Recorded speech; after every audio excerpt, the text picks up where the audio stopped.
Well, Keith Abraham's back, the author of Creating Loyal, Profitable Customers for Life. Or longer.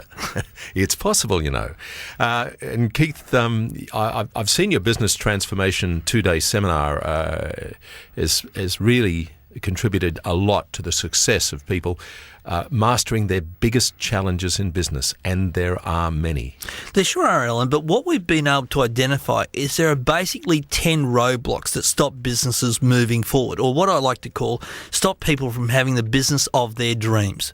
You know, very rarely, you know, most people spend most of their life in business earning a living rather than designing the business of their dreams. What if we could create the business of the dreams? And then what we've recognised is these 10 specific roadblocks. So such as people sometimes in business have lost a passion. They don't know, you know, their true ultimate vision for their business. They're reluctant to put in systems. They don't have a one-page business plan. So there's a failure to implement. That must be one of the biggest factors. You know what? We're not short of ideas. We're short of implementation. One of the biggest areas that I've seen, or opportunities I see in most businesses, is that people have the ideas, they just never get around to implementing them. And one concept that I've learnt from one of my clients, Toyota, is I've been fortunate enough to work with Toyota in Australia, New Zealand and Japan. And I went to a place called Nagoya, which is, they call it Toyota City. And at one of the large factories there, they make brand new Toyota Land Cruisers, either coming to Australia, to the US, or off to the Middle East. And it was interesting, in that particular factory, you walk on an overhead bridge and you look down on the people working in the factory. And the shell of a car starts off, if you can picture this, starts off at one end of the factory, and as it weaves its way through, the wheels get put on, the suspension, the motor, the hood liner, the dashboard, electronics, and at the end of it drives off a brand new Toyota Land Cruiser. But it was interesting, as we were walking along the plant, every now and again I'd go over and see somebody write something up in Japanese on a whiteboard at these workstations. Yeah, and they work at about 6 to 8 people in a team, and at each section they spend about 90 seconds installing whatever they need to install before it moves on to the next part of the factory. Curiosity killed the cat. I'm going, what are they writing down? Are they writing down their lunch order? What is it? And Kenji-san, who was our guide that day, I said to him, "What's that guy doing over there now?" I said, "He's writing down an idea for improvement, because one of Toyota's guiding principles is Kaizen." Is continuous improvement. And so I've gone, okay, that's interesting. I said, you put a pretty good show on here today. We've been here for 45 minutes. I've seen it half a dozen times. How many ideas do you get in the course of the year? And he said, we get over 900,000 ideas a year from 60,000 employees worldwide. Do the math, it's 15 ideas a person. It's just over one a month. Now, I'm an Australian and can be sceptical from time to time. I said, listen, Kenji, good ideas and good intentions are worth 2/5 of bugger all. How many actually get implemented? Now, after he had that translated, he then said, no, you don't understand, Keith-son. He said, you cannot give an idea unless it can be implemented in 12 months' time. I said, well, how do you implement so many ideas? He said, they're 1%ers. They're little things. They're the suggestion of the lady in Altona down in Melbourne when they make the Toyota Camry, who said, why don't we turn the lights off over in that factory there? And people said, why should we turn the lights off in that factory? Because that's where all the welding robots are. They don't need lights. It's only human beings looking in that need the lights. So there's a whole lot of little ideas. And I think what I've gone away from this program, this business transformation, is that it's about getting people to come up with a list of 1%ers. See, it's so easy, Alan, to implement a 1% idea rather than going and saying, let's implement a 10% idea. Because it takes longer, people get bored with it, and it costs too much money. Getting back to the basics, remember that we used to always talk about do 1,000 things 1% right, not one thing 1,000% right, and you surely will grow your business. Absolutely. Yeah. And so what we do is we get people to identify what those 1%ers are. And it's not about them implementing them, by the way. The real key, most people are doing $25-hour jobs rather than doing $250-hour jobs as owners of their business. And they say, well, I don't get paid that now. The reason why you don't get paid that down is you're not doing the very best, the thing that you're the very, very best at. Yes. And you're going and delivering mail or checking this or doing that because you know what, it's easy, I'm going past. No. everybody's got the one infinite resource that runs out every day is time.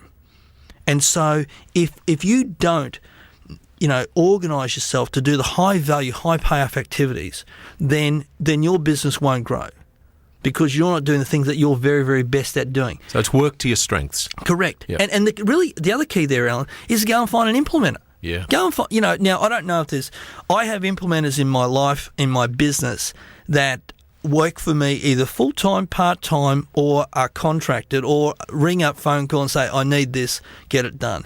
And that's the nucleus. I think that's the real key for businesses moving forward, is having a great group of people around you. It's like the service you provide.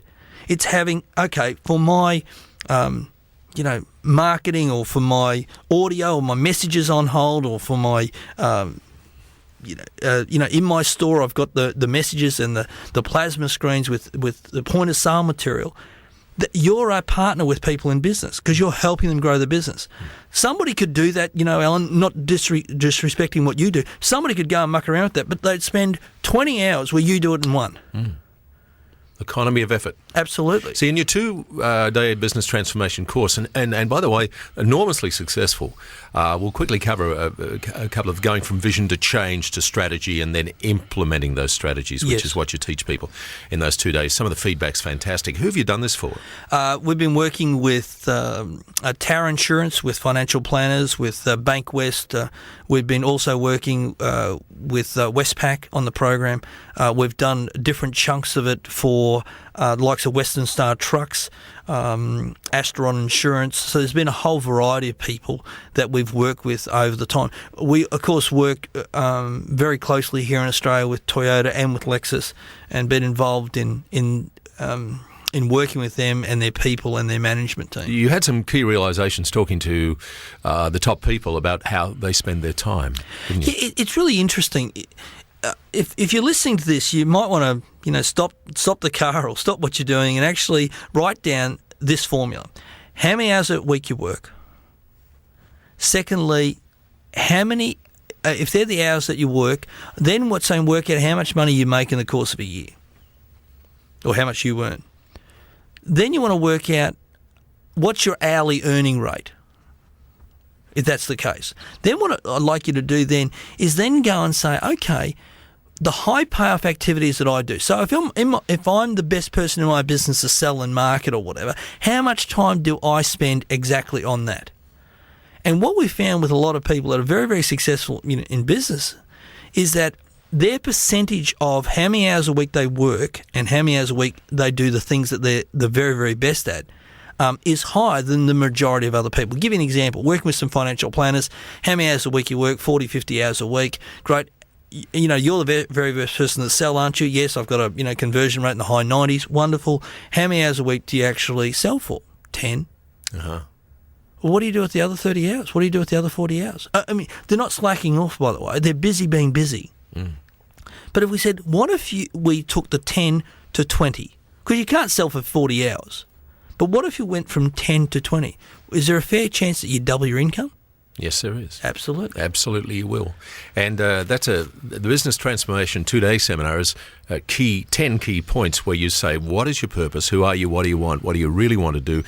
And also, what do you want to be? That's for business owners. Who are you and what do you want to be? And they're spending a lot more time than they should be at work. Absolutely. It's not about doing more. The old adage, your dad, my dad, work hard, work longer, work more. No. It's about really, truly about working smart. Now, that concept, Alan, has been around for a long time, but nobody's got a handle on it. There's a wonderful book written by a guy called Timothy Ferriss called The 4-Hour Work Week. I've read that book 5 times straight because what it's done is made me think about, okay, how do we do this? We did something with Toshiba just recently. 6 of their best managers who are directly responsible for $300 million worth of their business. So there's a fair bit of value sitting in one room. And these people are busy. They're not slack. They're busy being busy. They get up early. They run all day. They're still, answering emails or voicemails or whatever it might be in the car on the way home.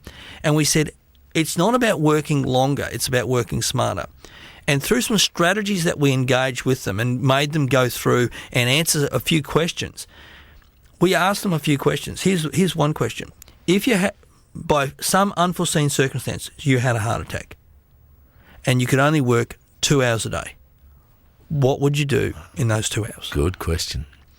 Second question, you've had a second heart attack. Sorry to tell you this. Now you can only work 2 hours a week. What would you do? Wow. And the third question, you've had a third heart attack. Now, these are all questions out of the 4-hour work week. I mean, that book is an absolute life changer. If you're in business for yourself and you haven't read that book, do yourself a great favour and read that book. I've bought something now like 80 copies of that book and given it to friends, family and clients because it's a way to shift your mindset. And it's just a fantastic book. But here's what happened, Alan. These people were already achieving a great budget, already achieving goals. We saved them 8 to 10 hours a week. So you know what that meant? They were able to get home a little bit earlier. They were able to be less stressed. They were able to have some time for exercise. They were able to identify where they needed to spend time and where they needed to not spend time, whether it be with different clients, customers, or activities in their own personal and professional life. And they got rid of, the biggest challenge that we have is minimising the distractions. That's the real key. So one of the things that we obviously go through there is for business owners to be able to be successful, they've got to find implementers to do the $25 hour work. So invest 2 days of your life in Keith's business transformation course and you will live on the interest. Find out your biggest challenges, biggest roadblocks, create momentum, read the 4-hour work week. Yep. I certainly will. And that's very interesting, Keith. Can I just give people, I've written a 12-page special report called the 10 roadblocks that stop businesses from growing. If they want to send an email to me, keith@keithabraham.com.au. That's Keith. Keith. Thank you. At keithabraham.com.au. We'll send them that 12-page special report PDF document with your compliments and mine. That's great to talk to you. Just that website again, Keith, Keith, Abraham, Abraham.com.au. Good to talk to you, Keith. Thanks, Alan.